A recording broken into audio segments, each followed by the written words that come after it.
What's up, Marriage Evolves family? Coach Roshawn here. This is another episode that we are excited to bring to you today. So listen, here at Marriage Evolves, you know that we always talking about building a team in marriage. That's the thing. That's our tea. But today, we're going to be talking about something a little bit different. Here's the thing. Sometimes not every team plays out the way that we planned it.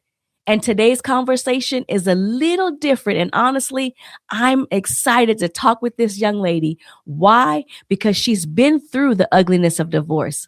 She found herself at a place to where she had to start all over again. But today, she's enjoying life and thriving. And here at Marriage Evolves, this is what we believe. Your story does not have to end because a marriage ended. Sometimes closing that story and that part of your life is just the beginning of you introducing a better version of yourself. And my guest today is proof of that. So whether you're walking through a divorce right now, you're on the other side of it, even contemplating it, this episode is for you. So let me welcome my guest today, Inez Spatz. What's up, girl? Hey, Roshawn. How are you? I am doing great. It's so good to see you. But let me do this. I always got to do this again. You know, we got some little bloopers up in here. There you go. I am so excited to have this conversation with you today. And I believe that it is going to help many people, women especially, but also some men that are looking at divorce, walked through divorce, and still trying to maneuver through a divorce. So will you take this opportunity and just share a little bit about who you are? Thank you so much for having me. I really thank you for being here. I'm so happy to be here and have this time with you. So my name is Inez Spatz. I am born and raised in Oxnard, California, in Southern California. I come from a military family, and it's not uncommon, but I married very young, started my family at 19, and traveled around with the military. And then later on found myself getting divorced and coming back home after that. I am a former military spouse. I am a mom to 4 wonderful children who I love deeply, and a granddaughter. And I'm also a coach. I help people move forward. I've been through it myself, and now I get to take the tools and help others. I consult. I love my community. I love people. And that's pretty much me in a nutshell. Well, welcome, my friend. I am so glad that our audience is able to really hear your story and meet you, because I truly believe that you have so much to offer individuals that are walking through the very things that you yourself walk through. So tell me this. Take us back to that moment when you knew that the marriage was actually over. What did that look like for you when you had that gut feeling that this is finally it? Wow. That's a really good question. So I think for me, we tried a lot of different things. Like, we went to counseling, we did the workshops, we did so many different things. But that moment was a disconnect. I felt like it was over. Like, I tried everything that I had tried everything, and I was no longer there. Felt like we were literally living as roommates, making a home function. And even that was becoming very difficult in just general partnership when it came to responsibilities, because there was attitude and friction involved. And for myself, what I found myself doing was being away from home a lot. I went to work. I did the stuff that I needed to with the kids, but then I went back to school, or I was in school at the time, and I would take my stuff when I didn't have to be there and leave and disconnect. Wow. There are so many marriages that walk through that very thing.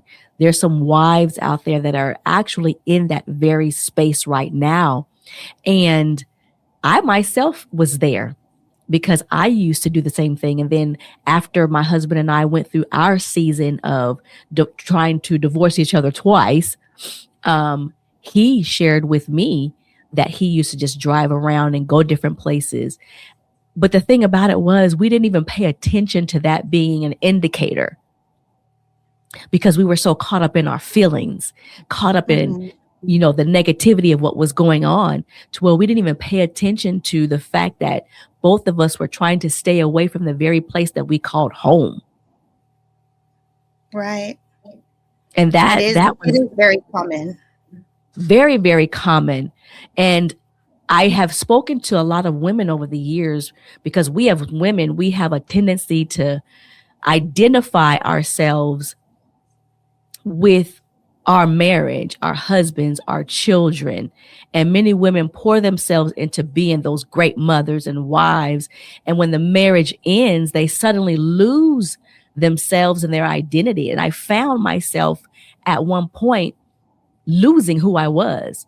And I remember my mother, she was in Hawaii one time, and she said, "Baby, don't lose yourself trying to follow up after him."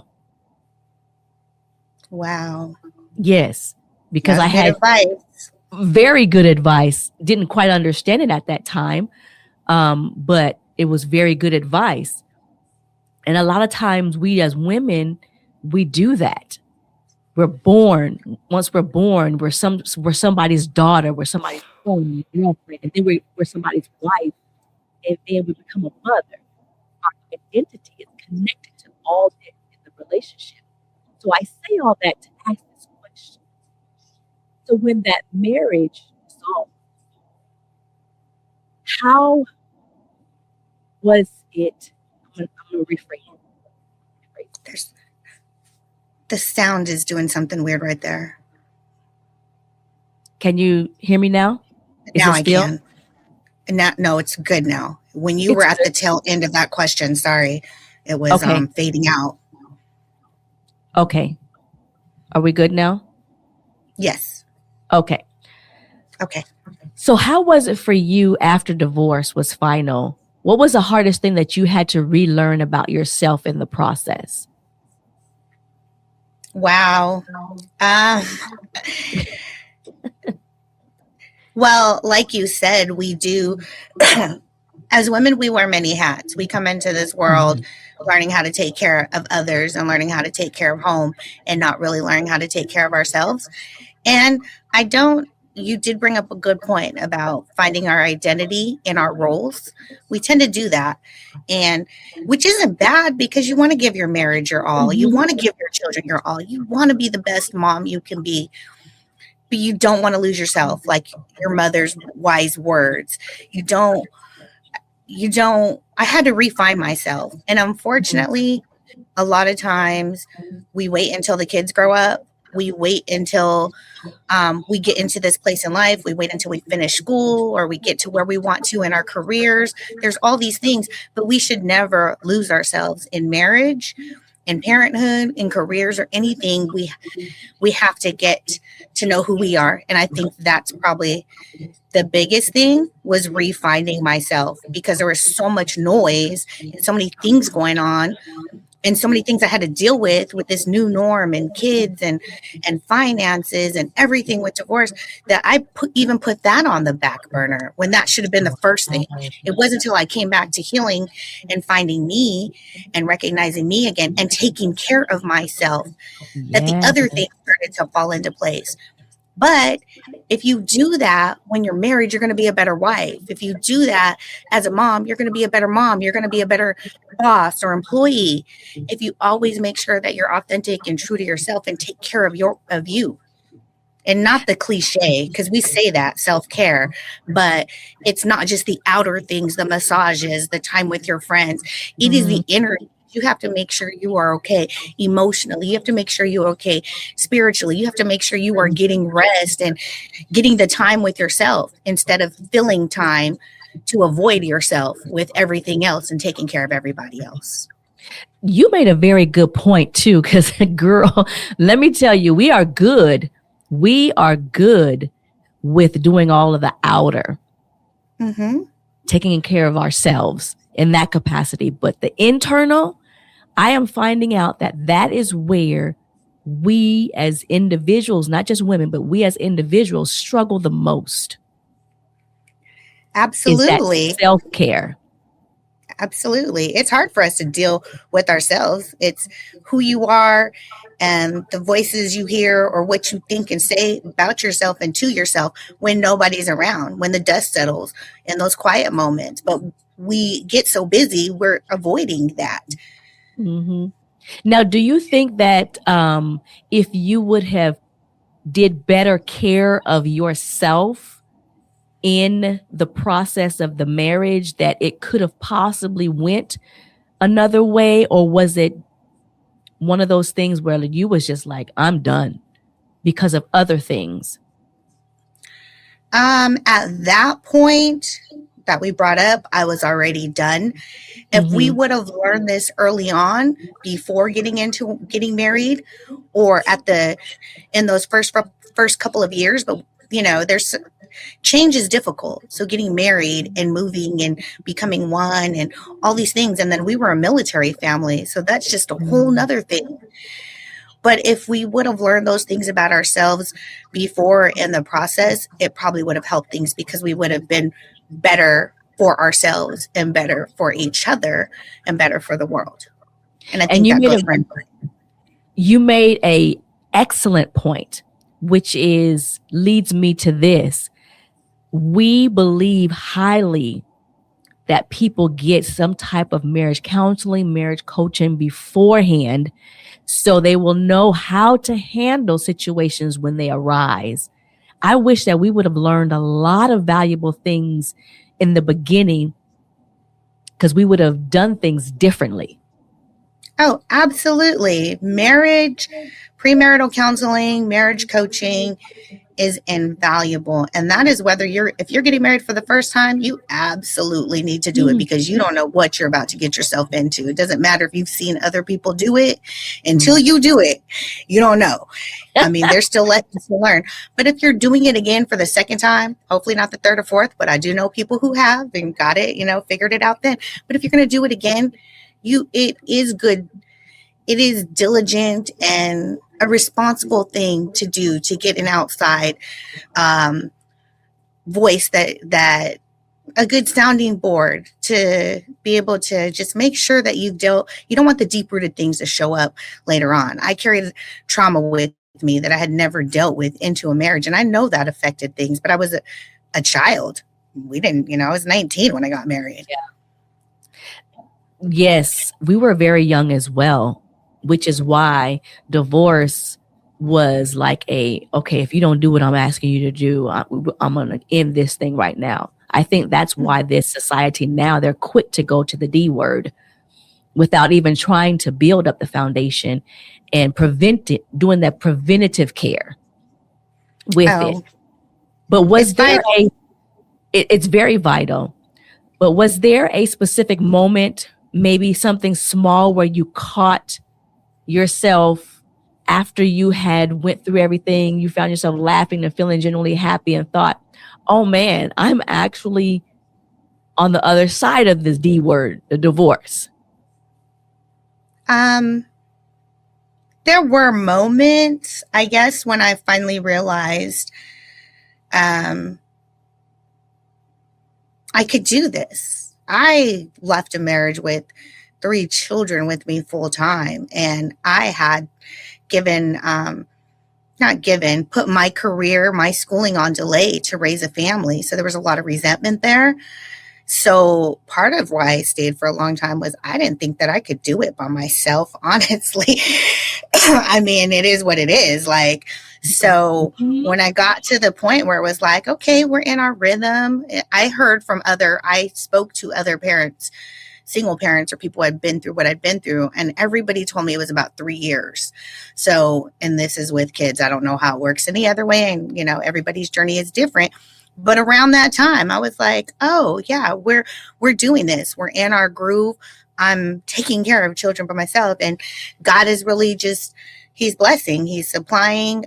Some gone away. I was able to run children to school, to 3 different schools at some points in time, and all these different activities. And we had good relationships and community with people. And I was working full time and doing little side things, selling Mary Kay to try to help make ends meet and all this. Yeah, it was crazy. But I think that moment, maybe around year 3, it was like, oh, we can do this.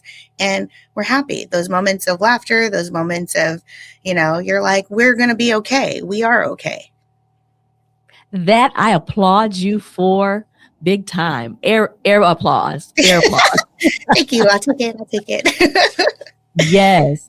Because I love to hear when women find themselves and get above and beyond the circumstance and really live and feel and laugh and enjoy life again. That is very transformative for some women when they're walking through that process. But now you're single. Now you're single, ready to mingle. I don't know. I'm just saying. And I don't know if you're dating or anything like that. But now that you are living this single life, what is something that you would have never done and while you were married, but you do it now? I mean, one thing that I do a lot is I say yes to myself. This sounds simple.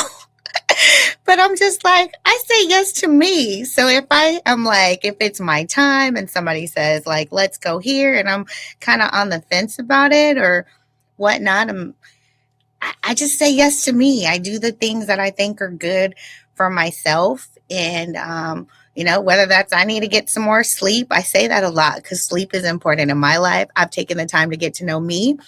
So, or like the biggest thing, and it's not that big, but like I could say, I'm going to go travel somewhere like today and I've done it. Like one day I was like, okay, I'm going to Vegas if I find a plane ticket, and I left. My daughter was like, oh my gosh, you were tripping, Mom. Like, but I say yes to me because I don't think it's going to be like this all the time. I mean, if I get married again, I know that I would, have responsibilities. And I love that part. I loved being married. I didn't like what happened and some of the circumstances, but I loved being a wife and I loved being married and I love family so much. So I know that comes with responsibility. So I'm like eating it all up now, not to where I'm going to be stuck in my ways. If it does happen again, I can adjust, but I'm like, while I have this time, I'm making the most of it. And at the same time, growing. I've spent a lot of time doing the inner work, having my own coaches, growing in my career, went to therapy, had to do, so we talked about how I was really busy or like trying to get back into routine and have this healthy thing going on with the kids. Those were outer things. I was excited about those outer things that were happening. I still hadn't dealt with the inner things because I was too busy things hadn't gotten quiet enough for me to deal with me. And so there was still a lot of work that needed to go on inside, but I didn't have the time, and nor did I take the time. And you didn't ask, but that's the one thing that I would tell people, to make sure you take the time to heal. And I heard Donald Bell, he is out of LA, but he's a speaker and an author. And I heard him from Keeping It 100 LA. And he said, like, heal so you can show your children how to heal. And it was like, oh my gosh, that's something that I did not do early enough. And by the time I got those lessons and was able to show it, it was just like, they had their own stuff to deal with. And it was really like, I wish I would have got that earlier.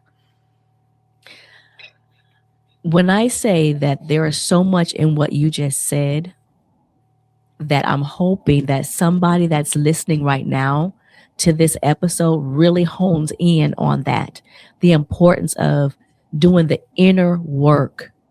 I truly believe as a marriage coach that what we work on the most is that inner stuff, inner work, inner child that never got healed. Absolutely. And that's the area that leads many people to divorce sometimes because they never heal from previous situations that are showing up in the current marriage. And so I would say if you're listening right now, please take the time to really do the inner work for yourself so you can be healed.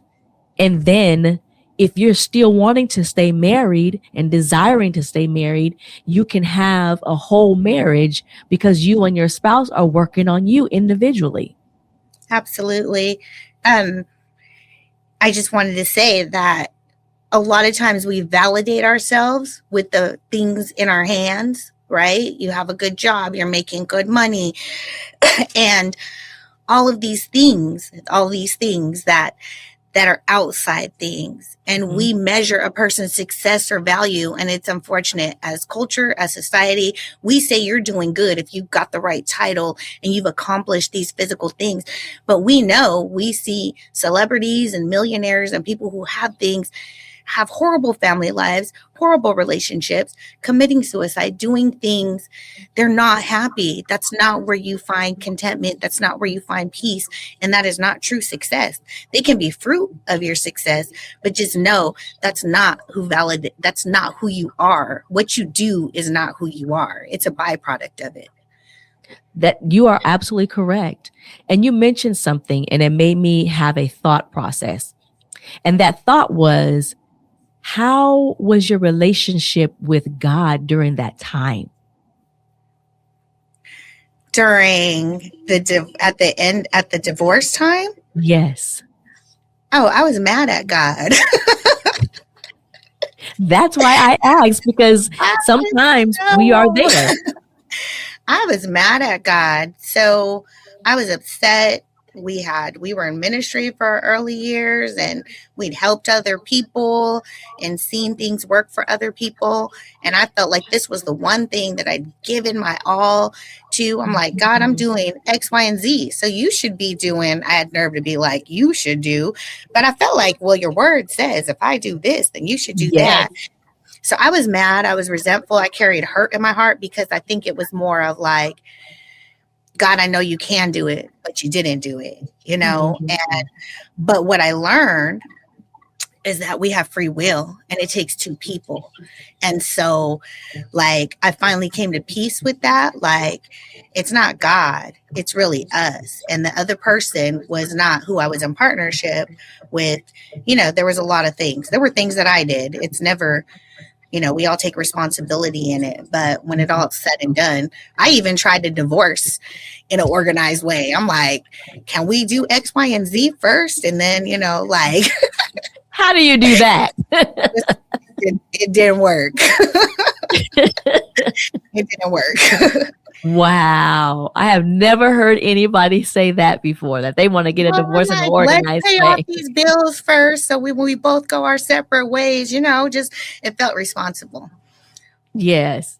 If you could sit down with a woman right in front of your face who is right now in the middle of a divorce, what would you tell her that nobody told you?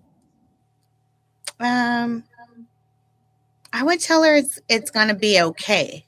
You're going to be okay. Max Lucado has this book in this series called You'll Get Through This. And the saying always goes through it. It's like, you'll get through this. It won't be easy. It's going to be hard, but you'll get through this. And so, and Tonier Kane, who was a speaker at a recent event out here, said, as long as there's breath, there's possibility or there's purpose. So I would tell anybody that's going through this, like, you're going to be okay. If it's me supporting the person, you need to find somebody to support you, to walk with you through it. I couldn't have made it through that part of things if I did not have somebody that I could cry to, that I could complain to, that would pray with me, that would listen, that could see me in all the good, the bad, the ugly, the hate sometimes, and the resentment, and still like be supportive. And get good people around you, not the people who are going to be like, oh, let's go tear his stuff up. You know what I mean? Like, I'm going to Oh, be I know real. exactly what you mean. Everybody. So, not somebody who's going to make everything harder through the divorce of like, now you're bitter, you're mad. This person did this to you, so you want to take everything. You have to get around people who are going to help you be calm, because we don't make good decisions when they're from a place of hurt or a place of anger. So you want to make sure that, because if you sit there and, especially if there are children involved, you try to burn the other person, you're burning your children, because in the end, they're always going to be attached to them. So I always want the best for my children's father and want him to do well in life, because that affects my children directly. So one day at a time, one moment at a time, you'll get through this. If you need to just get through this day and this time, you know, it's going to be okay. And it gets better on the other side if you let it. I say I was like the children of Israel. I made it take longer than it had to because I was complaining. I was resentful. What should have only took a couple years took like 10. Oh, come on now. Okay, so I was mad, and then I was prideful, and then I was like, well, that didn't work that way, so I'm going to try it this way. But they're all a part of my growth experience. God works all things together for good. And in the end, at one point, I was like, you're actually a pretty cool person, and you're a good catch. Like, okay, that was for that time, and this is for that time. And so A anyway, double dose. Double it's like, dose. Yes, you are a good person. oh, thank you. It ends But up coming out. It's okay. yes, yes. You said something earlier more than one time, and I was like, ooh, you said if you do it again, you're going to Mhm. do it again if you desire. Yes, if I And notice decide. I said if you desire that. I probably will. I carry a lot of wifely characteristics, so Yes. yes. And we're talking about you possibly doing it again. Now, what would you tell married couples that may be watching this episode that have been talking about divorce, separated? What would you tell them to help them blend it back together as that one team? Well, if they're at the point where they're already talking about divorce, forgive. Forgive each other. Forgive yourselves. If you both want to try to give it a try, if both people have a desire, there's an inkling, the first thing I would say is forgive.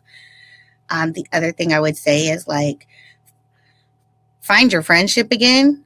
I think that's the foundation of things, because when it's all said and done and the kids are grown, or there are no kids, or the careers you retire, you want to go travel or be at home with, or go fishing with, or whatever it is. You're going to be doing life. You're going to be in your home with this person.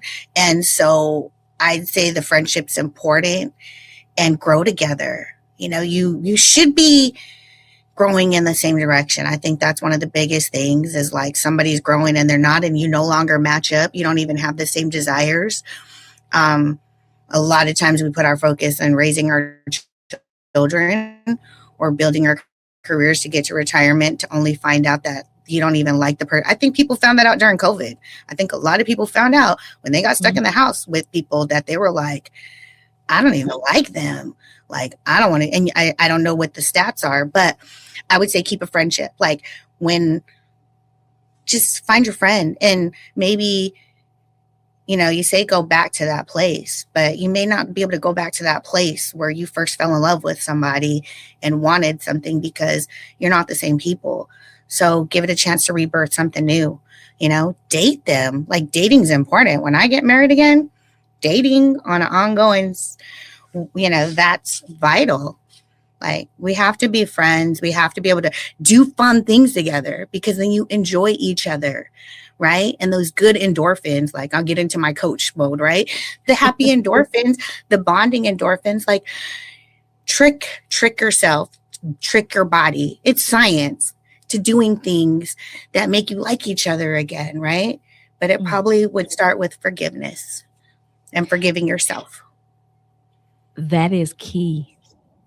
In order for someone to walk away from the D word and say, I want to do this again. That's what it took for myself and my husband was the number one thing: forgiveness. Forgiveness to the point to where we don't keep bringing it up to use it as a gauge or a knife in their back. Forgive, Exactly. forgive to the point to where even though it may come up, it doesn't trigger you the same way. And Right. So that takes time. it does. And I was going to say, not to give you a plug, but get some marriage coaches, get some counseling, because if it's like deep rooted things and you keep bringing it up, you really haven't forgiven and you're going to continue to build a wedge between each other. But maybe you need support and a process and tools that you don't have. And there's nothing wrong with adding things to your toolkit. A lot of times people say, I don't want to go to counseling. I don't want to get coaching. Well, it's okay. You didn't get these things at some point in your life, or maybe you need a refresher. It's like you're going to gain a skill that's going to make you better and going to help fix your marriage, your relationship, and you're going to grow as a person. You're going to be better. You know, one of the things that I'm learning, my husband and I both are learning over the plethora of years that we've been doing marriage coaching, is many people will invest in every area of their life but their marriage. Everything is just too expensive. But you will spend $400 or $500 on a pair of shoes, $400 or $500 or even $1,000 on a wig, or all these other things to where, but you don't want to invest in your marriage. You don't think that that is expensive enough. Your marriage deserves that expense. It's cheaper than getting a divorce. It is cheaper than some divorce attorneys. It's cheaper than that other stuff I'm saying. It really is, to be honest with you. And if you just take the time to invest, it's an investment that you have to make in order for it to work. Absolutely. And it's worth it. Oh boy. Listen, y'all, this young lady, I am so glad that we had this conversation today. One thing I don't do is take conversations like this lightly, because I truly believe that there is somebody out there who needs this story. And I just want to honor you for showing up today and being so transparent about your story. Thank you so very much. And I'm going to tell you this, it's not just your story, but it's somebody listening right now who needed every single word that you just spoke.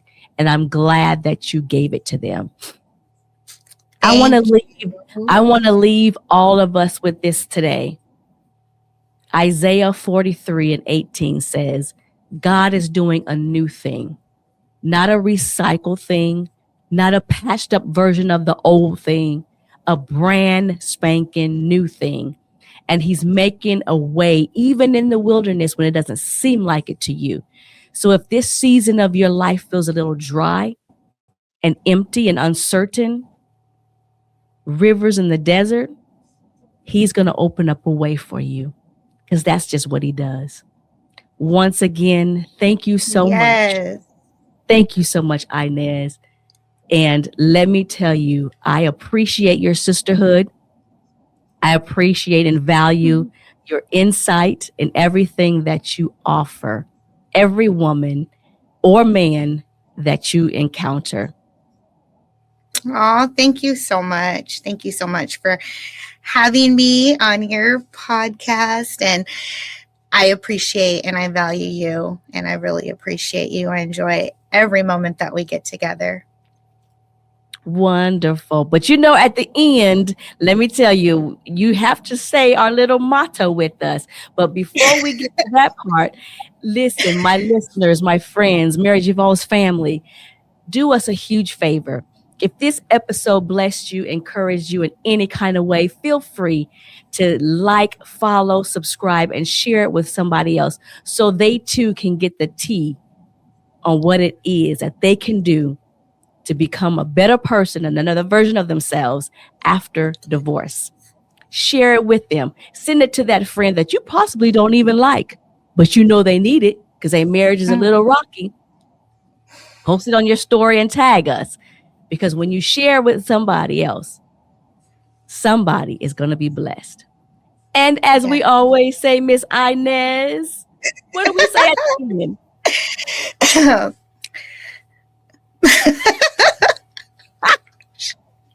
We always say Good it's stuff. 2 hearts, 1 team with 1 One purpose. team, one purpose. Okay, we're gonna Can we try that try one that more again? time. We're gonna try that again. So as we always say in the end, we are 2 hearts, Two hearts, one 1 team with team one with 1 purpose. purpose.